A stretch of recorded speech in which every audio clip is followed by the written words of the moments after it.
No dia 12 de fevereiro de 2005, a irmã Dorothy Stang, religiosa da Congregação das Irmãs de Notre Dame de Namur, naturalizada brasileira, foi assassinada em Anapu, no Pará, vítima das balas do latifúndio do agronegócio.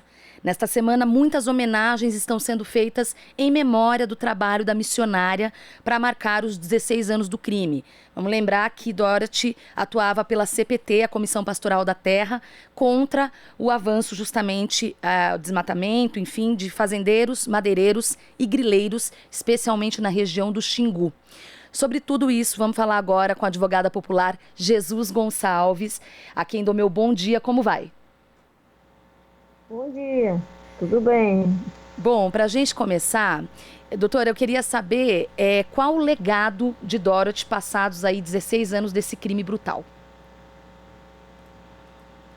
Ah, Primeiramente, bom dia a quem está nos ouvindo, a quem está nos assistindo. O legado de Dorothy, ele perpassa toda essa luta dos trabalhadores rurais na Amazônia.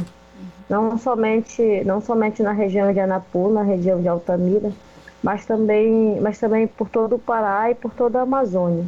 Então, tem muita gente que, como eu, né, que se inspira na luta da Dorothy e de outros defensores e defensoras de direitos humanos que têm suas vidas ameaçadas. E muitas vezes essas ameaças são concretizadas. O Pará continua sendo um dos estados com mais mortes de defensores e defensoras de direitos humanos.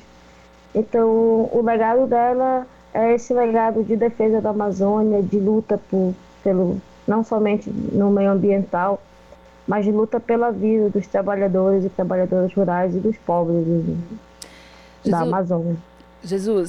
a senhora conviveu com a Dorothy? Não, eu não convivi com a Dorothy. Entendi. Eu cheguei no Comitê Dorothy 2 anos depois dela ser assassinada. Então, eu morava numa outra região do estado, na região do Baixo Tocantins, Cametá, fazia parte da Pastoral da Juventude lá, e aí depois quando ela faleceu, eu morava na Paraíba. Então eu voltei para Belém 2 anos, 1 ano e meio depois, e aí eu passei a fazer parte do Comitê Dorothy. Então eu não tive essa graça de conviver com ela. Mas imagino, até pela sua presença no comitê, que pessoas que conviveram falam, têm memórias, né, dela. Eu queria Sim, saber um pouco como ela era, enfim, eu tenho essa curiosidade. tem essa curiosidade. Bom, tem muita gente que conviveu com ela, que faz parte do comitê. Então, assim, a Dorothy era aquele tipo de... É uma freira, né? Então, ela era uma pessoa religiosa, uma pessoa carinhosa, que não deixava de defender as causas por que lutava, mas sem ser mal educada, sem arrogância, sem... Então, assim, era uma pessoa que tinha pulso firme nas suas posições, mas sem deixar de ter ternura, né? Como, muito como a frase do Che Guevara diz, hum, tem que endurecer sem perder a ternura. Então, Dorothy era, pelo que se conta, era muito disso. Tem muitas fotos e entrevistas que dá para perceber um pouco o jeito dela, como ela era. Uma pessoa alegre, gostava de música, essas coisas. Legal. Eu queria saber, eu já quero abrir, né, para discorrer um pouco mais sobre os atuais conflitos de terra, que você mencionou um pouco na tua primeira resposta, mas antes, ainda sobre o crime contra o assassinato de Dorothy Stang, eu queria saber qual a situação dos pistoleiros que participaram do crime, o que você pode contar para a gente, para quem de repente está nos acompanhando e sabe muito pouco sobre o tema. Tanto os pistoleiros quanto os mandantes, intermediários, hoje eles estão soltos. Então, a gente sabe que no Brasil há uma possibilidade de pena com anos muito altos, a somatória de penas que dá 200, dá até 300 anos, mas de fato só é permitido no Brasil uma pessoa passar no máximo 30 anos cumprindo pena. Então, todos eles foram assassinados em penas próximas a esse valor. Mas aí tem a progressão de regime, então todos hoje já não se encontram mais cumprindo pena. Nós tivemos algumas notícias, mas já faz algum tempo, de que até que o refém tinha voltado a ser preso por outro crime. Mas hoje todo mundo tá cumprindo pena, ainda não acabou, né? Faz só 16 anos, mas todos estão em regime aberto ou semiaberto. Certo. Acho que é importante, inclusive, dizer, eu sempre costumo dizer, Jesus, que é importante, sempre que possível, a gente dizer os nomes, ainda mais, né? Nesse caso, um crime que foi tão estarrecedor. Então, vamos lá, só recordando, o fazendeiro Regivaldo Pereira Galvão foi condenado a 30 anos de prisão por encomendar a morte da religiosa. Outros 4 envolvidos no caso, incluindo o fazendeiro Vitalmiro Bastos de Moura, o Bida, também foi acusado de ser mandante do crime, foram julgados e condenados a penas que variavam de 17 a 27 anos de reclusão. E aí o Ministério Público chegou à seguinte conclusão: o Bida ofereceu 50 mil reais pela morte, o assassinato de Dorothy Stang. Almair Feijoli da Cunha contratou os pistoleiros Raifran das Neves Salles e Clodoaldo Carlos Batista, portanto, para cometer esses assassinatos, mas como trouxe a informação atualizada, como Jesus trouxe a informação atualizada, todos estão soltos por conta, enfim, das brechas da lei. Queria então agora vir justamente para a atualidade, né? Então, os conflitos de terra continuam, com o governo de Jair Bolsonaro, inclusive, tenho a sensação que pioraram, pelo menos o acirramento dessas disputas. Queria que você trouxesse um pouco o que você tem a dizer sobre esse cenário, se houve de fato uma piora. O cenário hoje para a Amazônia é devastador. Para a população da Amazônia é um cenário assim. A gente tem até medo de dizer que não pode ficar pior, né? Porque a gente tem piorado consideravelmente nesses últimos anos. Mas a gente tem hoje, com a permissibilidade do governo e até por esse discurso de incentivo, a gente tem muitas áreas em conflitos, áreas que já estavam, projetos de assentamento que já estavam em vias de finalização, com áreas desafetadas e tudo, já estão com pedido de anulação do processo. Então tem muito agrotóxico. A gente está atendendo uma área de um acampamento, na verdade é uma comunidade de acampamento, áreas indígenas e comunidades tradicionais que estão sendo atingidas por pulverização aérea de agrotóxico, perderam toda a plantação, que é a área em Santa Luzia do Pará. Então, os conflitos em Anapu continuam. Acho que vocês têm conhecimento da perseguição, das coisas que tem acontecido com o Padre Amaro.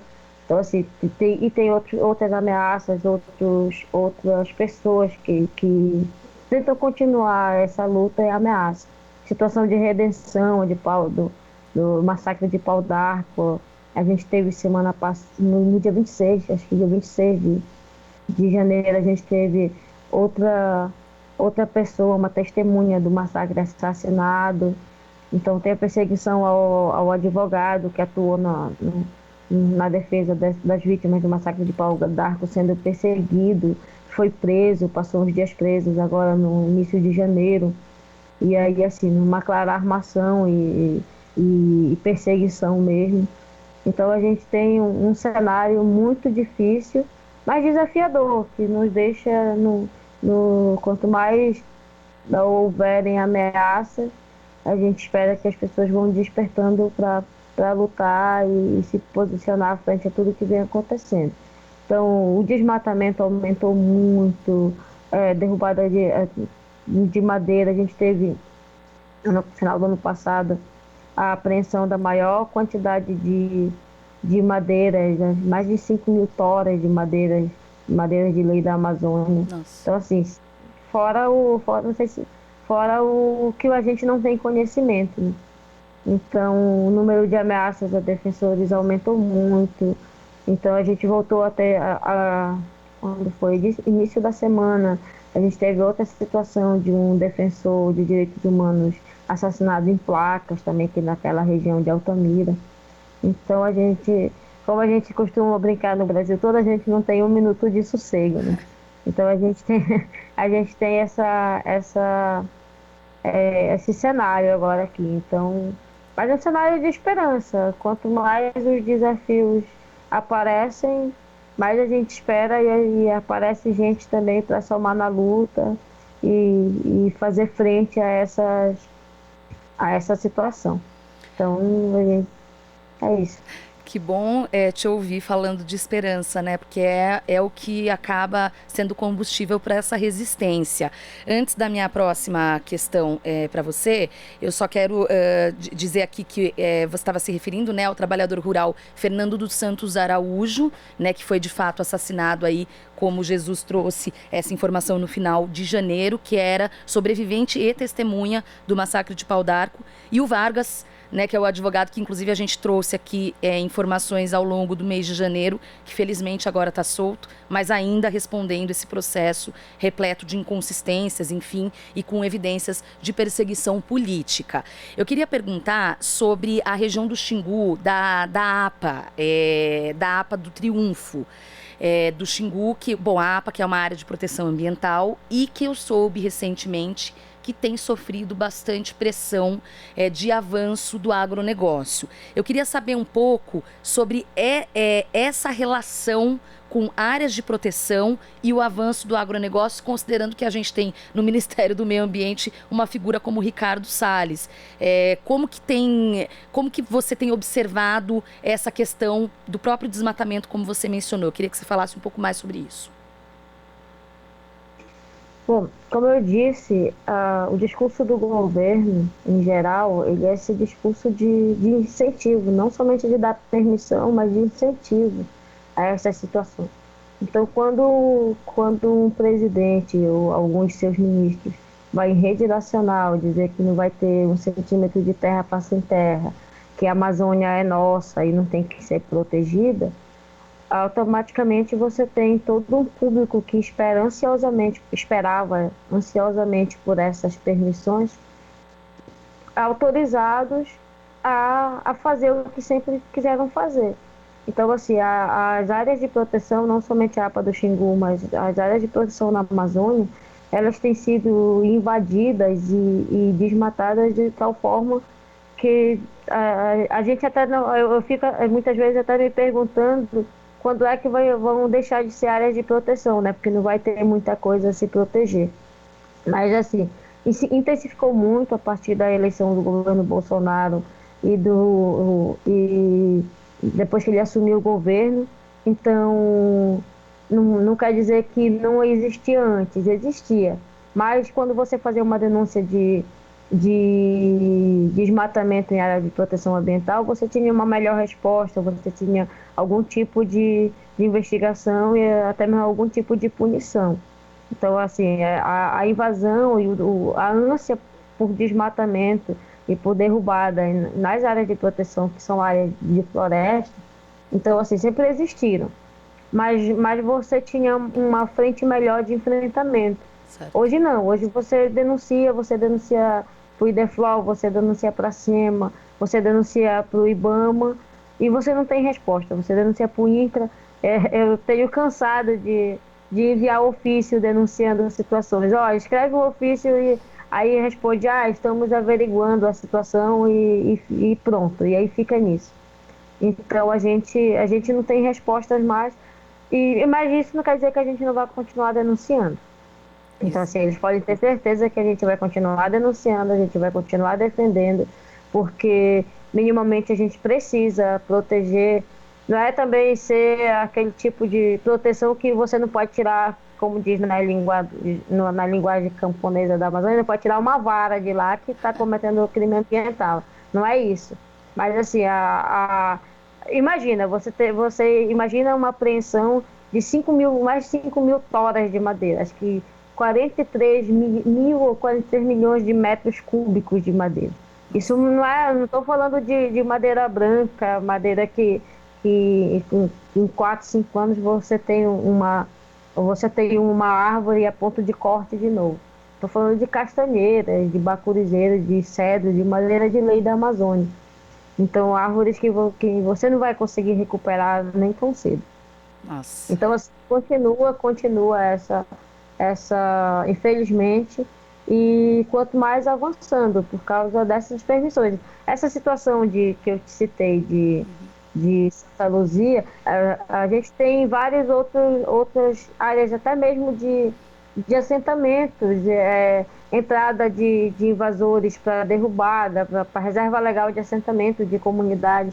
Então, assim, as reservas legais, de um modo geral, e as áreas de proteção, elas passaram a ser visadas e dizer, ó, não pega nada, vamos invadir, vamos derrubar, vamos tirar o que tiver lá, que a gente não vai ser punido, a gente não vai sofrer nada. Então, essa permissão do governo e esse incentivo é diretamente responsável por todo o aumento do desmatamento na Amazônia e essa retirada desenfreada que a gente tem vivido. E para a gente concluir, tiveram ao longo da semana alguns eventos virtuais, claro, por causa da pandemia, em memória de Dorothy Stang. E aí queria só que você dissesse, vai ter também, né, nesta sexta-feira, né, vai também ter, acho que, o encerramento desses eventos. Só conta para a gente, convida o nosso ouvinte, o nosso espectador, para quem quiser participar. Hoje a gente fez uma espécie de trido e começou a dinamizar mais nas redes sociais o legado de Dorothy, compartilhamento das cartas, de várias coisas. E hoje a gente vai ter um ato político interreligioso às 19 horas. Vai ser transmitido pela página do Comitê Dorothy no Facebook. Então convido todo mundo que está ouvindo já a curtir nossa página, a compartilhar e que esse seja mais um canal de denúncia e anúncio do que tem acontecido na Amazônia. Ele convida todo mundo a curtir e vai ser transmitido por lá às 19 horas. Então, a gente vai ter presença de diversas lideranças do Pará, da Amazônia. Então, ela quer Comitê Dorothy, o Facebook. Comitê Dorothy. Comitê Dorothy, tá. Comitê Dorothy, se eu buscar ali no Facebook, já entra na página, é isso? Tá bom. Isso, no Comitê Dorothy. Ele não vai ser transmitido pelo YouTube, vai ser só na página do Facebook, então convido todo mundo a assistir, transmitir, compartilhar. Vamos falar um pouco também sobre a vida na Amazônia. Com certeza, que é fundamental. Jesus Gonçalves, advogada popular, muito obrigada pela participação e até uma próxima. Ótimo final de semana para você. Obrigada, eu que agradeço muito pelo convite, uma honra. E bom dia a todos, bom dia para ti também. Tchau. Você está ouvindo Jornal Brasil Atual. As notícias que os outros não dão.